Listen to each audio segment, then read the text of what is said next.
Hi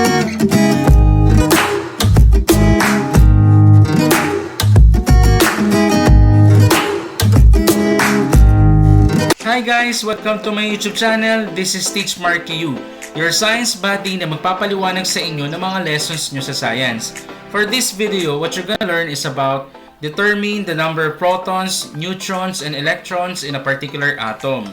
But our focus is more on the difference between atoms and molecules, the discussion about the historical backgrounds of the atoms and its subatomic particles, and the description of the three subatomic particles of the atom. But before anything else, please do subscribe to my YouTube channel and click the notification button para maging updated kayo sa mga bagong science video discussions na i-upload ko. So what are we waiting for? Let us now explore the world of science.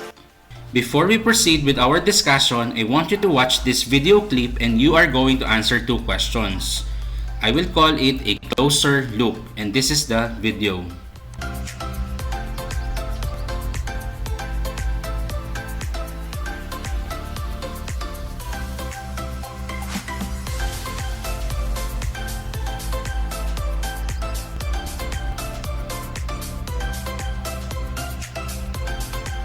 The first question is, what happened to the pieces of paper after the balloon was put near them? If your answer is the pieces of paper got stuck to the balloon, that is correct. Question number 2. Did the balloon acquire the same charge or different charges after it was rubbed on the hair? If your answer is the balloon acquired the same charge after it was rubbed onto the hair, your answer is correct. This time I have a challenge for you. I will call it Genius Challenge. All you have to do is to write the correct chemical formula, the chemical structure, the atoms present, and the molecules present in a given substance. Pag sinabi natin chemical formula, ito yung mga symbols and number ng atoms ng substance na yon. Pag sinabi naman natin chemical structure, ito yung arrangement ng chemical bonds between atoms in a molecule. Ibig sabihin, ano yung itsura ng atoms and molecules kasama yung chemical bond ng substance na yon. Yung atoms na present dun sa substance na yon at yung molecules na present dun sa substance na yon. Gagawin ko yung number 1 and then kayo na magsasagot ng numbers 2, 3, and 4. So let's start with water. The chemical formula of water is H2O. The chemical structure, ibig sabihin, ilan yung hydrogen dyan, tsaka ilan yung oxygen. Ito yung gagamitin natin na symbol to represent yung isang type ng atom, second type ng atom, tsaka yung chemical bond o yung magdidikit doon sa atoms na yun or molecules. Halimbawa dito sa number 1. Chemical structure ng H2O ay dalawang hydrogen. So ito yon, and then isang oxygen. So pagdidikitin natin sila sa pamamagitan ng chemical bond symbol. This one. So this is how the chemical structure of water looks like. And ano yung mga atoms na present dito sa water? Siyempre, nandyan si hydrogen and nandyan si oxygen. And then ano naman yung mga molecules na present doon sa water? Siyempre, nandyan yung dalawang atoms ng hydrogen at yung isang atom ng oxygen. So that's how you're going to answer questions 2 hanggang 4. So our second substance is table salt. And the chemical formula of salt is NaCl or sodium chloride. So I'll give you 10 seconds to answer or to think about the chemical structure of salt.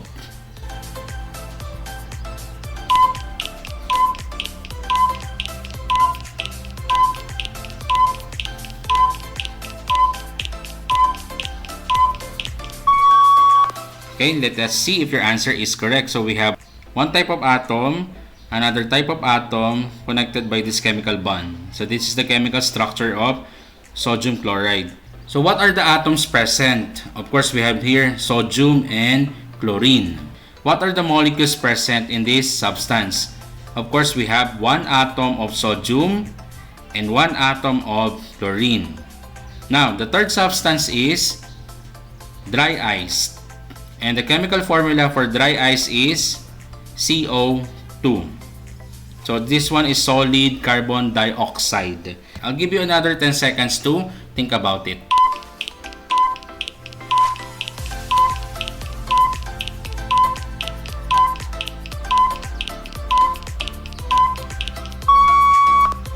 Alright, let us check if your answers are correct. So let us start with the chemical structure.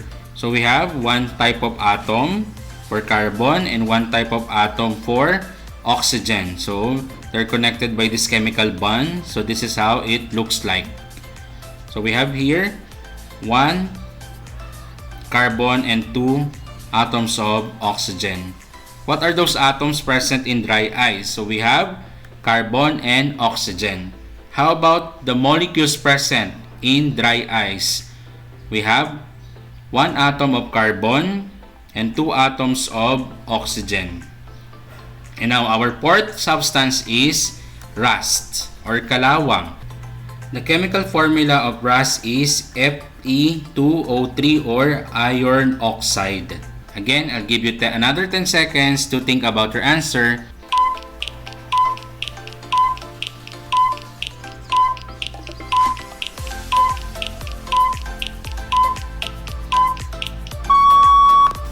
Alright, let us see if your answers are correct. So the chemical structure we have two atoms of Fe, so this one, and then three atoms of oxygen. So this one, and then another one, and then this one. So these atoms are bonded by this chemical bond. So what are the atoms present in rust? We have iron and oxygen. How about the molecules present? We have two atoms of iron, this one, and three atoms of oxygen. If all your answers are correct, congratulations. After knowing the atoms present in a given substance and the molecules present in a given substance, the question now is, what makes an atom different from a molecule? So what makes an atom different from a molecule? So titingnan natin in 5 ways to differentiate atom from a molecule. We will look at the definition, the structure, the stability, their chemical reaction, and through examples. I'm going to cite some substances that contain atom, some substances that contain molecules. So let us start with the definition. So atom can be defined as a single neutral particle. Single meaning to say isa lang. Neutral meaning to say not positively or negatively charged particle. In short, no charge siya. On the other hand, molecule, it is also neutral particle na kung saan siya ay binubuo ng two or more atoms. When it comes to structure o yung bumubuo doon sa atom and molecule, sa atom, binubuo siya ng protons, neutrons, and electrons. Sa molecule naman, siya ay binubuo ng two or more atoms bonded together. Bonded, ibig sabihin, attracted yung bawat atoms na yan sa bawat isa. Stability, ang atom not stable. Pag sinabi nating stability, it only means balance ba siya or hindi siya balance. Ang atom ay not stable, so hindi siya balance.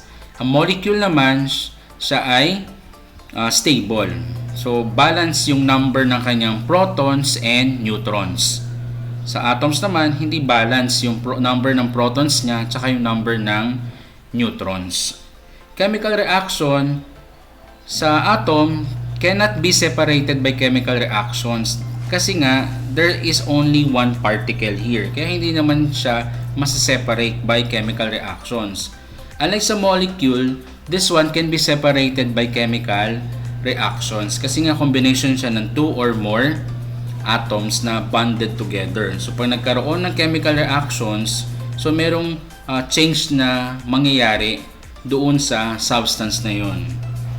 And some of the examples of atoms are yung kanina doon sa may activity na ginawa earlier. So we have here hydrogen, H, atom of oxygen or O, atom of sodium or Na, atom of chlorine, Cl, atom of iron, Fe, and then atom of carbon or C. These are only few examples ng atoms. Kung mapapansin nyo, sila ay makikita sa periodic table of elements. So we can say that lahat ng elements dun sa periodic table ay meron siyang atom. Some examples of molecules naman ay we have water or H2O, 2 atoms of hydrogen and 1 atom of oxygen, sodium chloride, NaCl, 1 atom of sodium, 1 atom of chlorine, carbon dioxide, CO2, 1 atom of carbon and 2 atoms of oxygen. And last one is iron oxide, Fe2O3, 2 atoms of iron and 3 atoms of oxygen. Balikan natin yung activity na pinanood nyo kanina na kung saan yung balloon ay nirab sa hair tapos tinapat sa may pieces of paper and then yung pieces of paper ay tumikit doon sa may balloon. Magic ba yan? Okay, hindi yan magic. Science can explain that. Okay?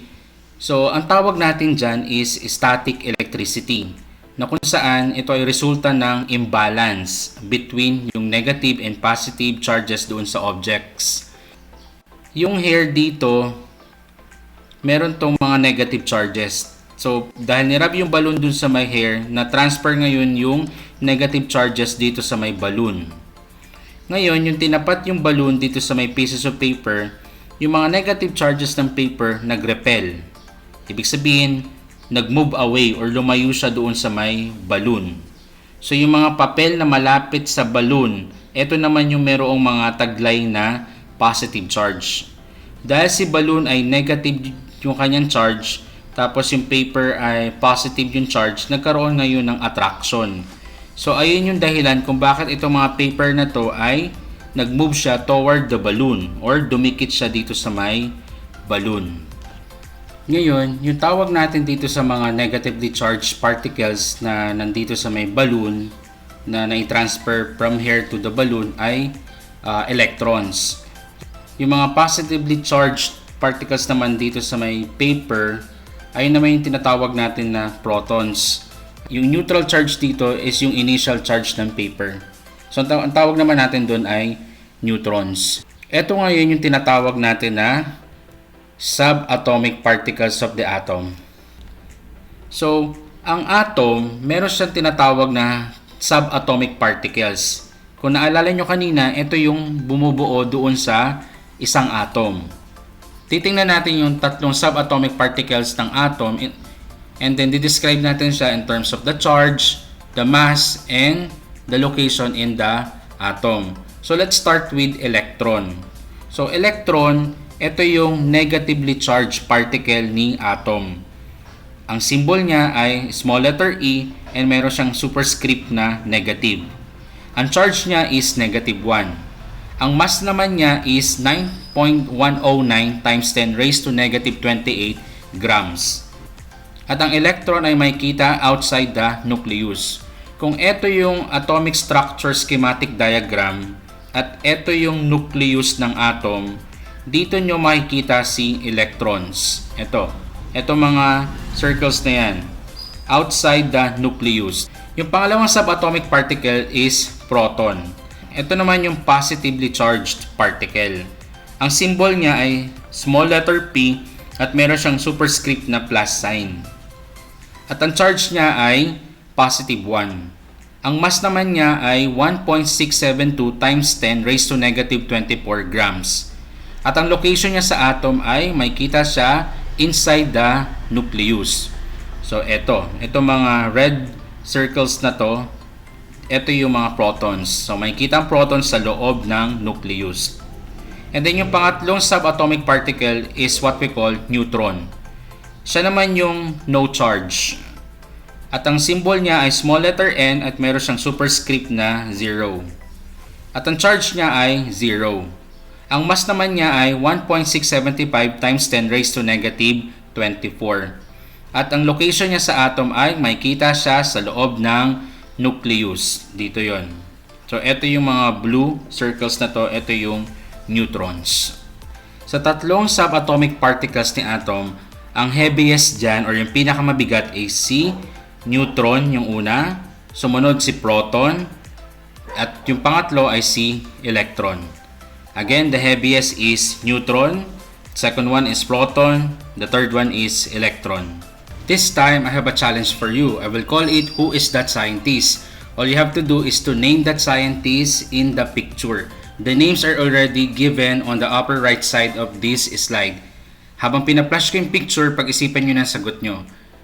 I will give you 10 seconds to think about your answer. Picture number 1, number 2, number 3, number 4, number 5, number 6, number 7, number 8. Your 10 seconds start now.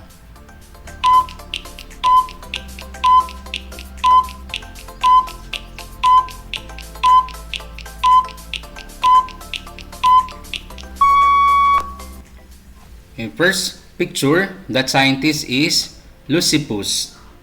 Second picture, that scientist is James Chadwick. Third picture, that scientist is Democritus. Fourth picture, that one is Joseph John Thompson. Fifth picture, Ernest Rutherford. The sixth picture, Niels Bohr. Seventh picture, that scientist is John Dalton. Eighth picture, that scientist is Erwin Schrödinger. If all your answers are correct, congratulations. Those scientists that you have identified and named are part of the history of the atom. Each of them has their own atomic model. Let us now explore and become familiar with their ideas about the atom as well as with their atomic model. Nag-start ang history ng atom noong 400 BC at yung dalawang scientist na nagbigay ng kanilang ideas about it ay si Lucippus at si Democritus. Si Democritus ay estudyante ni Lucippus at si Lucippus naman yung teacher ni Democritus. Si Democritus ay isang Greek philosopher. Siya yung unang taong gumamit na term na atom. Nanggaling sa salitang atomos, nang ibig sabihin ay indivisible or unable to be divided or separated. Naniniwala si Democritus na ang isang matter, kapag dinivide mo siya at patuloy mo siyang dinivide, darating ka sa point na hindi mo na siya madidivide. At yung na-divide mo na yon, na pieces ng matter na yon, ay tinawag niyang atom, which is the fundamental or basic unit ng isang matter. Yung mga ideas ni Democritus ay tinawag niyang theory of the universe. Yung una, yung matter ay binubuo ng mga atoms at sila ay sobrang liliit para makita. Pangalawa, yung bawat atom ay merong empty space between them. Pangatlo, sinabi niya rin na ang atoms ay completely solid at walang internal structure. Ibig sabihin, pag tingnan mo yung loob niya, wala kang makikitang iba pang components. At last, sinabi niya rin na lahat ng mga atoms sa iba't ibang substances ay meron silang iba't ibang size, weight, and shape.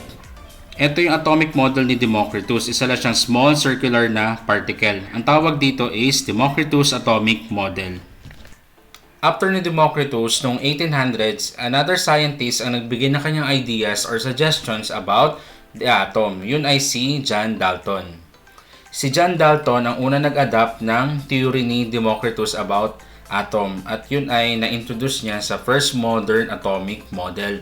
Ito yung atomic model ni John Dalton. Mapapansin nyo na almost the same siya sa model ni Democritus. Ang tawag dito is Dalton Atomic Model. Merong apat na ideas na sinuggest si John Dalton pagdating sa atom. Una is lahat ng matter daw ay binubuo ng tiny particles at yun ay tinawag niyang atom, which is parehas dun sa theory ni Democritus.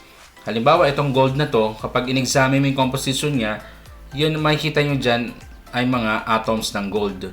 And then, same thing din dito sa water. Kapag in-examine nyo yung particles na bumubuo sa water, makikita nyo dyan yung atoms ng oxygen tsaka yung atom ng hydrogen. Yung pangalawang suggestion ni John Dalton is ang atoms are indestructible and unchangeable.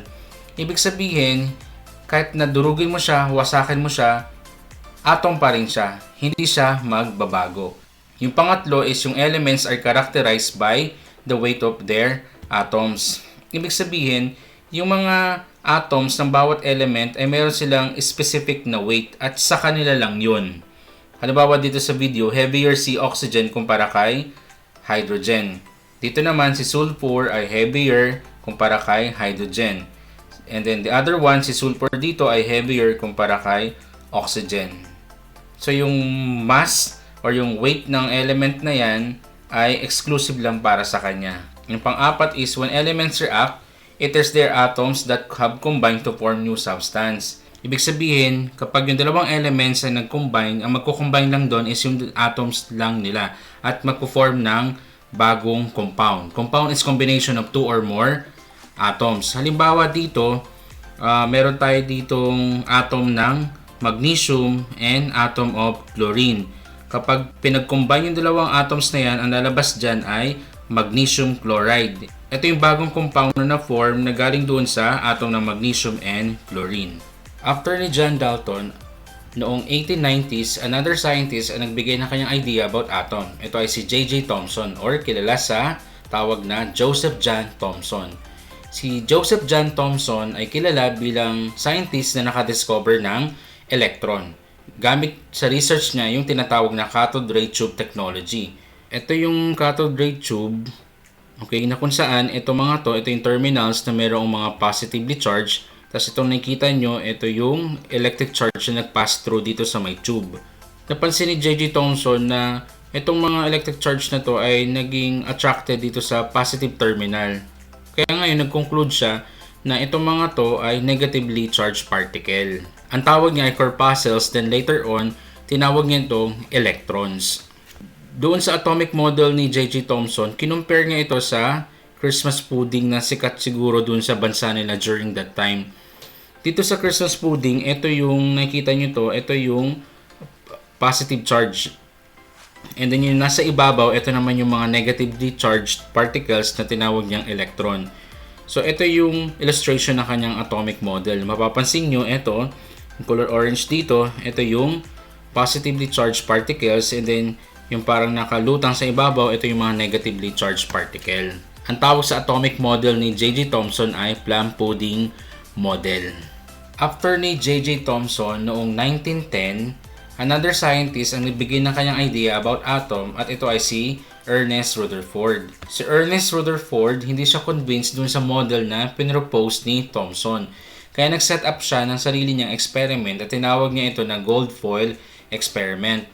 Dito sa gold foil experiment niya, meron siyang source ng alpha particles dito. Ito yung positively charged particles. So, pinire niya or tinira niya itong gold foil na to. Napansin niya na yung mga alpha particles ay hindi lahat nag-pass through ng straight dito sa may gold foil. May mga ilan na deflect or lumihis. So, ang ginawa niya, sinukat niya yon. Napansin niya din, every now and then, may mga alpha particles na nagba-bounce back or bumabalik dito from the source. Kaya ngayon, nag-conclude siya na there must be a positive center dito sa may gold foil na to. At tinawag niya yun na nucleus. Sabi niya, yung nucleus daw ng atom, ito yung dense mass of positively charged particle. Na kung saan yung mga electrons ay nag-orbit or umiikot dito sa may nucleus. Ang problem dito is bakit itong mga negatively charged particles na yan ay hindi siya attracted dito sa may positively charged particles sa nucleus. During his time, hindi nasagot yung question na yan. Si Rutherford, sinabi niya rin na yung atom ay parang isang solar system na kung saan yung electrons ay nag-orbit dito sa may nucleus. Kung isipin natin, itong mga electrons ay nagre-represent ng planets in the solar system at yung nucleus naman, ito ay nagre-represent ng sun in the solar system. Kaya yung model ni Rutherford ay kilala sa tawag na the planetary model. After ni Ernest Rutherford, noong 1910, another scientist na nag-propose ng kanyang idea about atom, ito ay si Niels Bohr. Si Niels Bohr, agree siya doon sa planetary model of atom ni Rutherford. Pero alam niya sa sarili niya na may mga flaws or imperfection yung model ni Rutherford. Kaya ang ginawa niya, gamit yung knowledge niya about energy and quantum physics, he was able to perfect yung model ni Rutherford. And then nasagot niya na rin yung tanong kung bakit hindi nagko-collapse or na-attract yung electrons dun sa positively charged na nucleus. Dun sa ginawang pag-aaral ni Niels Bohr, yung kanyang model ay merong mga orbit na tinatawag or shell or energy level na kung saan yung kada energy level ay meron siyang certain number of electrons na kaya niya lang i-hold. This one can be represented by letters. Dito sa unang energy level, can be represented by letter K, yung pangalawa ay L, yung pangatlo ay M, at yung pang-apat ay End. Yung letter K, ang maximum number of electrons na kaya niya lang i-hold ay 2. Dito naman sa L ay 8, sa M naman ay 18, at sa N naman ay 32. Sinabi din ni Niels Bohr na itong mga electrons na to ay hindi nagra-radiate na kanilang energy. Nagra-radiate, ibig sabihin nag-i-emit or naglalabas na kanilang energy. Ang nangyayari sa kanila kapag itong electron na to ay naka-receive ng energy, bumibilis yung andar niya, at kapag bumilis yung andar niya, tatalon ngayon siya doon sa next na energy level. Kapag na-drop na yung energy niya, babalik doon siya sa original na energy level niya. Ito yung model ni Niels Bohr. Ang tawag dun sa model niya ay Bohr Atomic Model. After ni Niels Bohr, noong 1920s, another scientist na nag-propose ng kanyang idea about atom in the person of Erwin Schrödinger. Si Erwin Schrödinger ay isang revolutionary physicist. Ibig sabihin talaga nag-create siya ng change when it comes to the theory of atom. Ginamit niya yung Heisenberg Uncertainty Principle para makapag-come up siya ng atomic model na ginagamit natin today. According sa idea ng Schrödinger, ang electrons ay hindi siya nagtatravel in exact orbit. Ang alam lang natin ay bumibilis ang andar niya, at yun ay nagre-resulta sa pagkabuo ng isang cloud. Mayroong negatively charged. Ito yung itsura ng model ni Schrödinger. Ang tawag sa model niya ay the cloud model. After ni Schrödinger, noong 1932, another scientist ang nagbigay ng kanyang idea about atom in the name of James Chadwick. Si James Chadwick, ang ginawa niyang experiment ay gumamit siya ng beryllium foil na kung saan binombard niya to or tinira niya to ng alpha particles na mayroong positive charge. Napansin niya na sobrang taas ng energy na mayroong massive particles na lumalabas dito. Yung nilagyan niya to ng electric tsaka ng magnetic field, napansin niya na walang na-deflect na particles. Ibig sabihin walang lumihis. Na ang ibig sabihin ay ito ay no charge. Yung no charge na yun, tinawag niya yun na neutron. So ang nakadiscover ng neutron ay si James Chadwick. Ito yung atomic model ni James Chadwick. Mapapansin nyo, yung neutron tsaka proton ay nasa loob ng nucleus. Ang tawag sa model ni James Chadwick ay Chadwick model of an atom. Alright, let us now sum up the history of the atom. The first two scientists are Democritus and Leucippus, 400 BC. Tingnan yung atomic model nila. Sila yung unang gumamit na term na atom na galing sa salitang atomos. Ang tawag sa model nila ay Democritus model. And then, pangalawa ay si John Dalton, 1800s. Ito yung itsura ng model nila. Si John Dalton ay inadapt niya yung theory ni Democritus. Ang tawag sa model niya ay Dalton Atomic Model. Yung pangatlo ay si J.J. Thompson noong 1890s. Ito yung model niya. Siya ang nakadiscover ng electron. Ang tawag sa model niya ay Plum Pudding Model. Yung pang-apat ay si Ernest Rutherford noong 1910. Ito yung model niya. Siya naman ang nakadiscover ng nucleus. Ang tawag sa model niya ay the planetary model. Next is si Niels Bohr noong 1920s. Ito yung itsura ng model niya. Yung idea naman niya ay ang electrons ay nag-orbit sa nucleus in orbits at merong set size and energy. Ang tawag sa model niya ay Bohr model. Next naman ay si Erwin Schrödinger noong 1910. Ito yung itsura ng model niya. Siya naman ang nag-develop ng electron cloud model. And last one is si James Chadwick noong 1932.